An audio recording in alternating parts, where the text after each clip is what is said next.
बच्चों, हमने घंटाकरण इस पाठ के पहले भाग में ही देखा कि किस प्रकार उस भूत के डर की वजह से लोगों ने जंगल की ओर जाना छोड़ दिया था और एक बुद्धिमान मनुष्य ने भूत को पकड़ने के लिए गांव वालों से भुने हुए चनों की मांग की।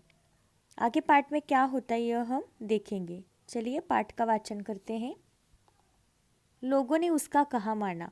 बुद्धिमान मनुष्य चने लेकर जंगल में पहुंचा। उसने वह चने एक पेड़ के नीचे डाल दिए। उसने देखा कि पेड़ से कई बंदर नीचे उतरे और चने खाने लगे।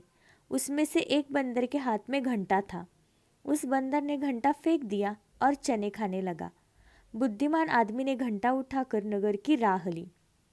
दरबार में पहुंचने पर बुद्धिमान मनुष्य ने राजा से कहा, महाराज, यह घंटा बंदरों के हाथ पड़ गया था। जब उनकी मौज होती वे घंटा बजाते। इस तरह जंगल में भूत होने की अफवाह फैल गई थी। सारे नगर और राज्यसभा में उस विद्वान को बड़ा आदर मिला। उस बुद्धिमान ने लोगों को सच्चाई परखे बिना किसी भी बात पर विश्वास न करने की अमूल्य सलाह दी। तो चलिए बच्चों, इस भाग को भी हम समझ लेंगे कि क्या होता है जब वह बुद्धिमान मनुष्य लोगों से चनों की मांग करता है, तब वह लोग भी उसकी बात मानकर उसे चने दे देते हैं। फिर वह बुद्धिमान मनुष्य चने लेकर जंगल पहुंचा और उसने वह भुने हुए चने एक पेड़ के नीचे डाल दिए। उसने देखा उस पेड़ पर बहुत सारे बंदर थे। चने देखकर बंदर पेड़ से नीचे उतरे और चने खाने लगे। उसमें से एक बंदर के हाथ में घंटा था। उस बंदर ने अपने हाथ से उस घंटा को फेंक दिया और वह चने खाने लगा। बुद्धिमान आदमी ने घंटा उठाकर नगर की राह ली।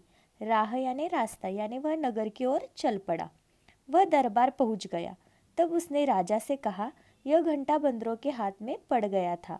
जब उनकी मौज होती तो वह घंटा बजाते, यानी जब उन बंदरों को आनंद या खुशी होती तो वह घंटा बजाया करते थे।